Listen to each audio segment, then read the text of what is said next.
शिक्षण अवघे 10वी, मात्र सतत काहीतरी नवीन शिकण्याची जिद्द. दुर्गम आदिवासी भागातील विजेची समस्या लक्षात घेऊन संगमनेर तालुक्यातील कुरकुंडी येथील मुनीर पठाण याने अगदी सामान्यांना परवडेल अशा सौर ऊर्जेवरील होम लाईटची निर्मिती केली आहे. हे जरा समजून सांगा नेमकं काय आहे. सोलर पॅनल आहे.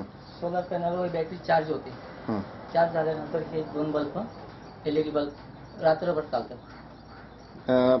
आणि समजा आता पावसाचे दिवस आहेत तर कसं तरी ती चार्जिंग होणार. तुम्ही आतमध्ये घेऊन पहा, चार्ज होणार. चार्ज होणार. असा उपक्रम तुम्ही आतापर्यंत किती वेळा विकलेत? 150 विकले. किती रुपयाला आहे?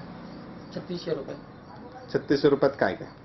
दोन बल्ब, इन्व्हर्टर बॉक्स आणि सोलर पॅनल.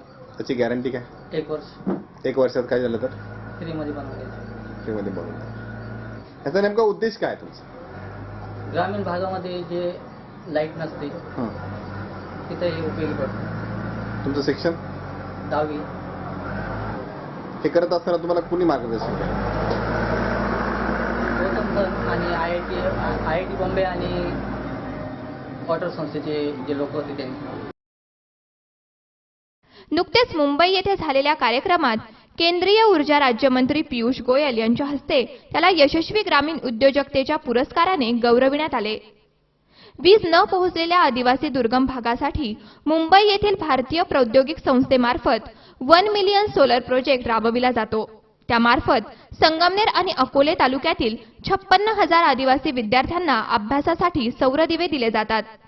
या दिव्यांच्या देखभालीचे काम IIT तर्फे ग्रामीण भागातील विद्युत उपकरणाची दुरुस्ती करणाऱ्याला दिले जाते. त्यात मुनीर पठाण याचाही समावेश होता. हे काम करत असताना मुनीर याने होम लाईट नावाचा घरगुती वापरासाठी सौरसंच तयार केला. तोही अवघा 3600 रुपयात. त्यावर 6 वॅटचे 2 LED किंवा CFL अगदी 12 तास निर्धोक चालू शकतो. मुनीर पठाण यांच्या असाधारण कामगिरीमुळे ग्रामस्थ आणि परिसरातून कौतुक होत आहे. मुन्ना पठाण, मी या दुकानातून काय केलं, एक इलेक्ट्रिक ऊर्जेवर चालणारं यंत्र घेतलं. अतिशय चांगलं, म्हणजे ग्रामीण भागातला मुलगा आहे, त्याने एक संशोधन करून यंत्र बनवलं आणि ऊर्जा 2 बल्ब चालतात. मी शाळेत माझी मुलं जातात तर कधी मध्ये लाईट जाते. यांच्याकडून 1 वर्ष झालं ते यंत्र घेतलं, बसवलं घरामध्ये, तर कुठलाही प्रॉब्लेम येत नाही. एकदम छानपैकी असं उजेड येतं. असे या मुन्ना पठाणे जे आज आपल्या म्हणजे पठारावरती अनेक खेडे पाडे जे गरीब वस्ती जिथं लाईट पोचली नाही अशा ठिकाणी ह्या मुन्नानी ते यंत्र म्हणजे ऊर्जा यंत्र बनवून लोकांना आज सौर ऊर्जेचं जे यंत्र बनवलेलं आहे त्याचं खरोखर लोकांना आज लहान मुलांना म्हणजे अभ्यासाला किंवा स्वयंपाक काही म्हणजे खेडे तिथे लाईटीची सुविधा नाही तिथं पण ह्या व्यक्तीने ते पोहोचवले सौर ऊर्जेचं यंत्र. त्याच्यामुळं आज लोकांना जिथं लाईट नाही अशा काही कंडिशनमध्ये या व्यक्तीचं आभार मानलं पाहिजे. जे आपले भारत सरकारचे केंद्रीय ऊर्जा मंत्री आहे त्यांनी मुन्नाचं मुंबई इथं ITNL कंपनी संस्थेतर्फे त्यांचा एक सत्कार केला. अशा या महान व्यक्तीचं, एक गरीब कुटुंबातला मुलगा जो आज त्याचं शिक्षण जमतेन 10वी वगैरे काहीतरी झालेलं आहे आणि हा असा विद्यार्थी आज आपल्या पठारावरती किंवा ग्रामीण भागामध्ये त्यांनी एक असं ऊर्जा निर्माण केलेली आहे. खरोखर एक त्या व्यक्तीचं पठाणचं अभिनंदन केलं पाहिजे. त्याला मुलगा मुनीर पठाण यांनी एक असं संशोधन केलं की ते सौर ऊर्जेवर चालेल आणि गरिबांना परवडून अशा पद्धतीचे उपकरण बनवलं.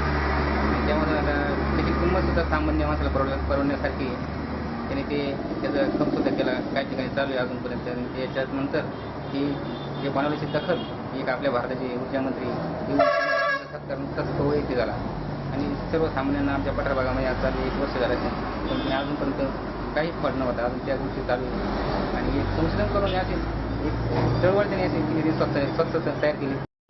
नितीन शेळके, C24 तास, संगमनेर.